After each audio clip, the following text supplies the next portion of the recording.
আহ্বায়ক কমিটির দায়িত্ব নিয়েছিল।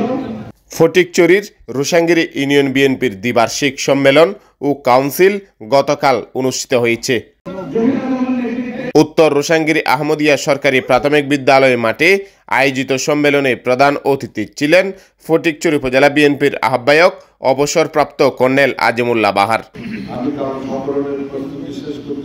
ইউনিয়ন বিএনপির আহ্বায়ক তহিদুল আলমের সভাপতিত্বে সদস্য সচিব শাহরিয়ার চৌধুরী ও যুবদল নেতা সৈয়দ মনিরুল ইসলাম ডালিমের যৌথ সঞ্চালনায় প্রধান বক্তা ছিলেন উপজেলা বিএনপির সদস্য সচিব জহির আজম চৌধুরী। এতে বিশেষ অতিথি ছিলেন উপজেলা বিএনপির সাবেক সাধারণ সম্পাদক শাহজাদা সৈয়দ ওমর ফারুক মাইজভান্ডারী, সাবেক সহসভাপতি সৈয়দ গোলাম মোর্শেদ মাইজভান্ডারী, বিএনপি নেতাদের মধ্যে ইদ্রিস মিয়া ইলিয়াস, নুরুল ইসলাম তালুকদার, শওকতুল্লাহ চৌধুরী, শেখ নুরুদ্দিন খান, এস.এম. আজিজ উল্লাহ, রায়হানুল আনোয়ার রাহি।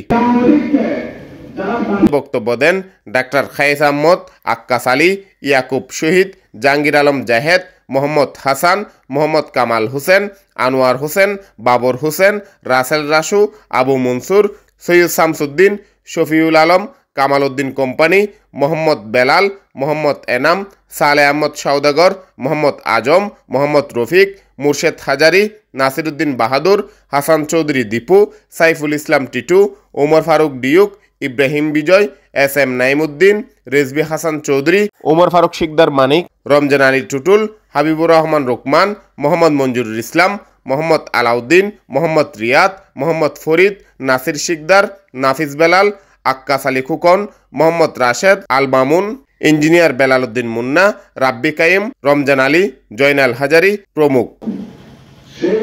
দ্বিতীয় অধিবেশনে সভাপতি পদে তহিদুল আলম ও সাধারণ সম্পাদক পদে মোহাম্মদ শাহরিয়ার চৌধুরী নির্বাচিত হয়েছেন।